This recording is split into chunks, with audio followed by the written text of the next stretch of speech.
Hey guys, welcome back to Surveying with Robert. So I'm going to put this out as a Tuesday tip. So I played around a little bit, kind of told you guys some stuff about cell phone based rover, right? So I showed you the IBSS, a little history behind the IBSS. When the 3G, AT&T shut down the 3G, I went to Trimble and I asked them to give me the interface that's in the R10, R12 in the data collector so I could use a MiFi like this one to connect up to the R12, without actually having to go into the web GUI and actually connect it up that way. So trying to make it a little easier on us is what I was trying to do. So I wanted to show you guys because I've got my own way. I've been doing cell phone based rover for, I think I saw a certificate in there a while ago. I think 07 probably is how long I've been doing cell phone based rover. So back in the day I was using GPS base, which was an infrastructure software that we used with like the NetRSs, the NetR5s, NetR9s, all the way up. Well, let's see, we used it with the NetRSs and NetR5s. I don't think it worked with the NetR9s, but it is the predecessor to the Pivot software that they use today. So what I did back then is I used a Raven Airlink modem and I connected it up and I did a custom radio export and I would send that through there to my server, which had GPS base on it, and then I would pull that down with a rover. So I've been doing this a long time. So I thought I'd show you guys how you can use this is an R8 Model 3 base and rover I've got set up here. So I was going to show you guys, it's kind of cool because you can actually do cell phone based rover. You can do it cellular and radio at the same time. You might know that you can do cellular, but you might not know that you can do cellular and you can do radio at the same time. So I kind of a twofer. I wanted to show you guys how this works. As far as cell phone based rover. It's a little windy today. Hopefully you guys aren't being blown away from the sound. But I was going to show you. So what you need for an R8 is you need a TSC3 and you need a MiFi. So I just did that video on this MiFi, how to use a data activation center card and put it in here and get it activated. So I showed you how to do that. So now all you got to do is take that MiFi and connect it up to a TSC3. So doesn't matter what version of software is in here, as long as you've got Access, or believe it or not, even Survey Controller, which predated Access, still had the same functionality in it. So I'm going to show you guys how I got this set up and how this is going to work, okay? So let's start by going in. I'm going to go to I'm going to show you in here. I'm going to go to Settings, Connect, GNSS Contacts. So I've got a cell base. If I edit that cell base, you'll see it says Upload data to remote server. Remote server. Okay. So you're going to upload the data to the remote server. So what's going to happen is we're going to use this as a modem, is what we're going to do.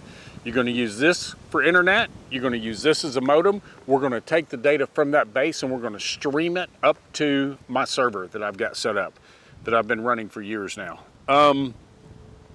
So what I'm going to do is I'm going to put in an IP address and a port. Now, you can contact me if you're interested in getting access to this setup with this IP address and a port. Just reach out to me at robert@surveyingwithrobert.com. I'll get you all set up. Show you how to do it, okay? So let's go out and I'm going to show you how I start this thing. So if I go to General Survey, I'm going to go to Job. I'm going to say New Job. Let's call it T. You know what? Actually, I created a job, didn't I? I forgot about that because I got a point in here. Okay, so let's just do this then. Let's go to Start Base Receiver, and we're going to connect up Bluetooth to our base station, hopefully. You can see it starting. Okay, so point number, I should have keyed in, let's do list. And we did number 1. Start. Boom, that's it. Okay, as you can see, it has connected up. So it's actually sending data to my server, right? So the data from this base point is streaming out. Okay, so there's that. So I'll lay that down there. Now we'll go into here, and I'm already in rover mode. So I'm gonna go to measure, and I've got it set up the same way, right? So I've got an IP address and a port going up to the server, and then I have an IP and an address I use to connect to the server to pull the data across. So it's just a router software is all it is. So if I say RTK cell and I say measure points,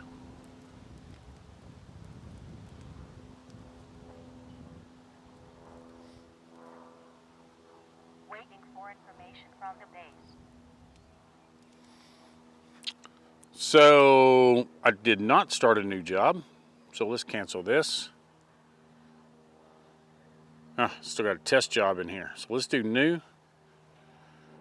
TSM function caps TSM R8 test. How's that? Okay, and I'm going to do last job used. There it goes. Accept. Let's try this again. Measure, RTK cell, measure points. Now that's the problem with doing these videos, right? Because sometimes I'll do these things 3 and 4 times before I get it where I want it, right? So I end up creating a bunch of jobs, try to delete stuff. Okay, initialization has been gained. We are rocking and rolling. So horizontal 200s, vertical 400s. Now you do know that means I think so, right? I'm tired of seeing on Facebook these people posting stuff on there and they think that's the actual precisions. That's the mathematical precision. That's not how close you are to the ground. That's how well the math works. Remember that. It means I think so. You could still be 12 foot off. That thing could say 200s, and you could still be 12 foot off. That's the physics of GPS, by the way. Okay, so anyways, that's working. So what I wanted to show you guys was, let's go in, measure, NGNSS, power down receiver, no. So now I'm going to go in and I'm going to say measure, but I'm going to do RTK radio and I'm going to say start base receiver. So now it's going to try to connect up to that receiver via Bluetooth. Says receiver may have another device connected to it. Yep. There it goes. Finally decided it wanted to work with me. So I've got 2 devices connected to it right now. So I'm going to go in, I'm going to say measure. I'm going to say RTK radio again. I'm going to say start base. Now remember, that thing's still broadcasting Wi-Fi from the cell phone, right? So if I look, because I connected a second ago, I go list, the point number 1 from that data collector got sucked into this project, into this job, because I connected up. So now it knows that my base is point number 1. So I'm going to say, okay, point number 1, accept. That way I have the same point. Start.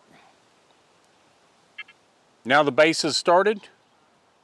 So I'm running cellular through there, and I'm running radio through that antenna. How's that for crazy? Okay, so now if I go in and I say measure, and I say RTK radio, and I say measure points, now it's going to connect to this receiver.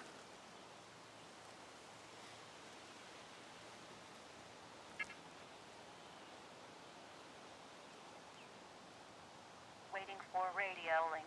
There's the radio. Waiting for information from the base.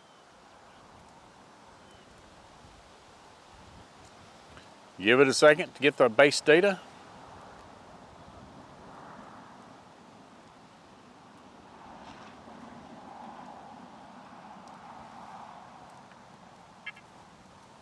There it goes.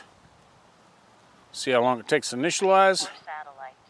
Initialization has been And it's initialized. Okay, so I connected up to the cellular, then I disconnected, right? So I used my cellular, they got my base point over into the data collector, okay?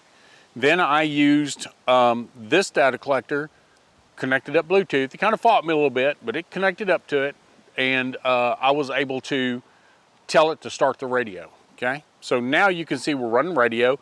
If you look at the little radio icon, you can see the little waves coming down, right? So we're connected to the radio. So now, if I wanted to, and you can see I'm fixed position. So now if I go to measure and I say end, power down receiver, no. So now if I went into measure and I said RTK cell and I said measure points, it's going to connect back up to the cellular and should get a fixed position.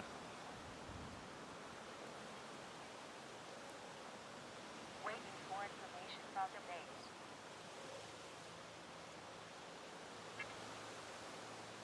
Back into the cellular. So now I'm running cellular. No hocus pocus here. Now I'm running cellular. Now if I need to go back to radio for whatever reason, measure, NGNSS, power down receiver, nope. So now I want to go back to measure, RTK radio, I want to measure point. So now I'm going back to the radio. Waiting for radio link. Give it a second.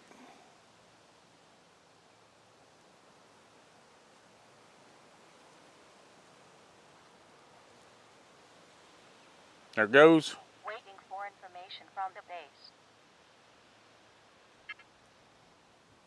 Bada bing. Initialization has been lost. Now I'm connected to the radio. Now just so I can show you that I'm not doing anything funky here, I'm going to go back and I'm going to say measure. I'm going to say in, and we're going to go back to the cell phone one more time.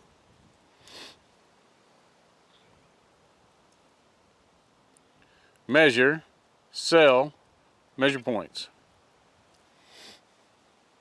Now I can do this in R10 and R12 as well, by the way. Actually, I think the R10, R12 is a little bit more, a little easier to do it than it is with this thing.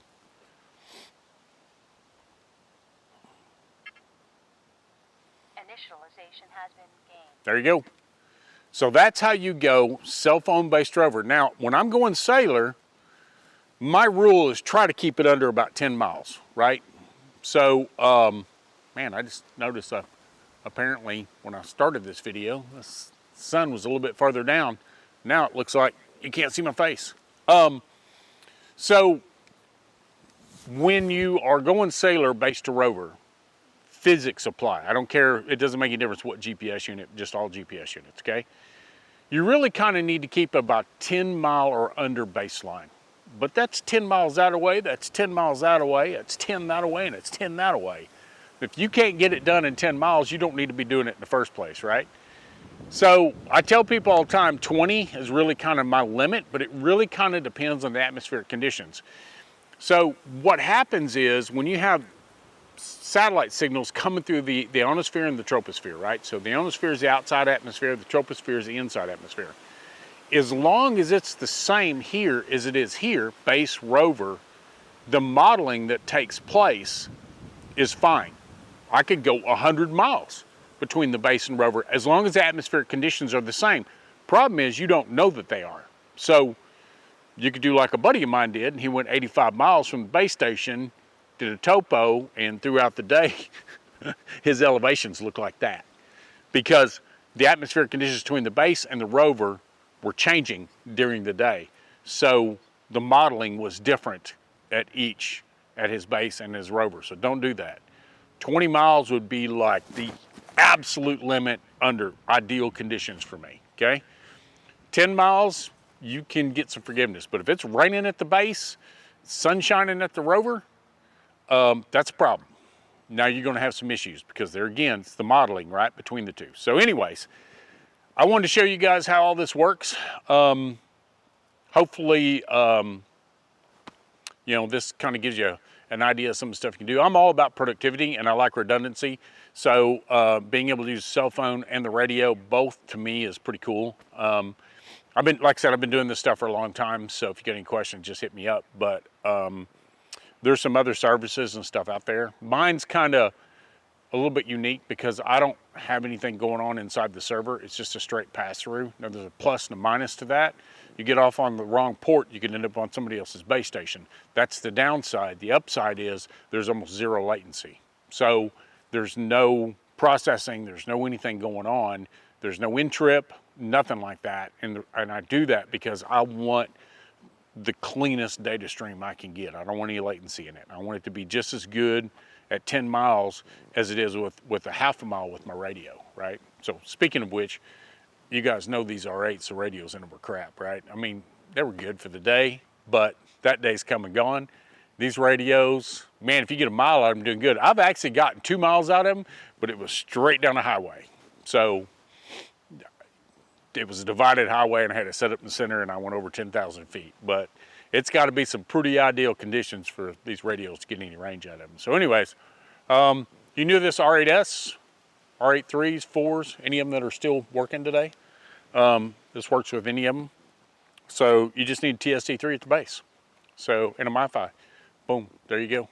Or use an R10, R12, and we'll talk about that in the next video.